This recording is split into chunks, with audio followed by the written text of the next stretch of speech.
we all know that is it's a applicable application oriented one. By using some database, we are retrieving the data. Based on that, we can develop a web model. So in full stack development, we are using this concept. So in the first unit, we are having the web architecture.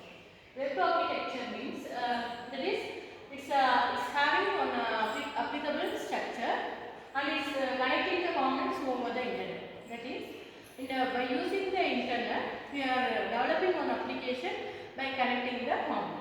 Okay, that is we are calling it as a web architecture. So in main components are client, server and database. So in full stack development, database is acting as a main backend. That is after designing our model, we are connecting with database. Then finally we are developing our application. So here the main components are client. Client means is a, for example, web browser or web app. That is, in using browser we can search some data and it will be connecting to some database and retrieve the data. So we are sending the records through the client. So client is sending the records to the particular database to retrieve the data. So it's a web browser.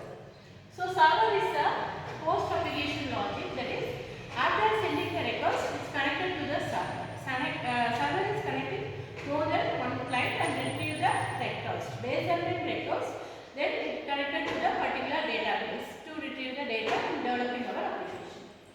So in the database, store the data.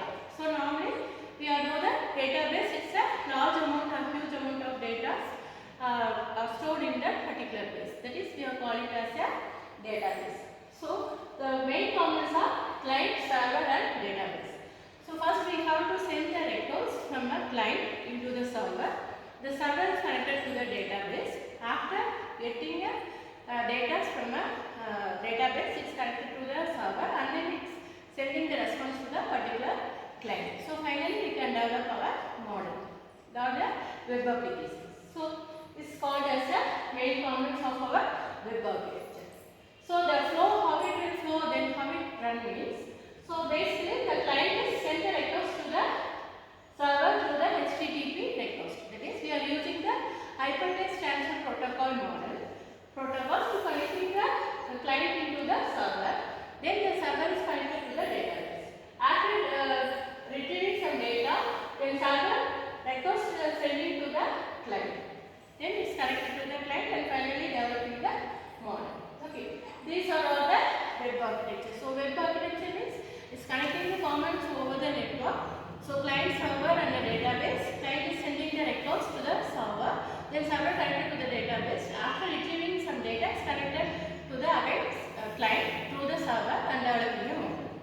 So this is a basic flow. So next one is HTTP, HyperText Transfer Protocol.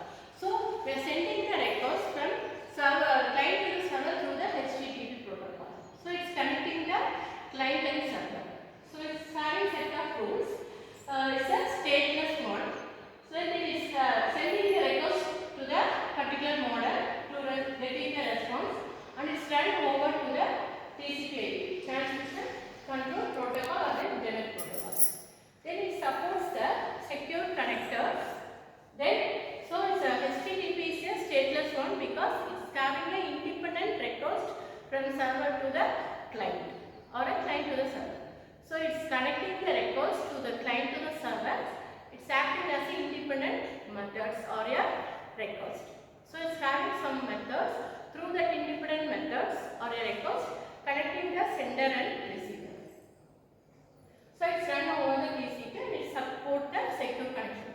Whatever it is, when we are sending the request from server to the or client to the server, we have to secure our request or a data. So finally we can develop our model.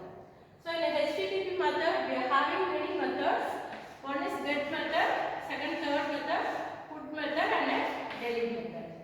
So when we are connecting the server or a client to the server, it's having some methods.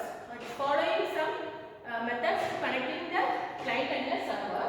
So get method is nothing but it's fetching the data. Then post method is sending the data.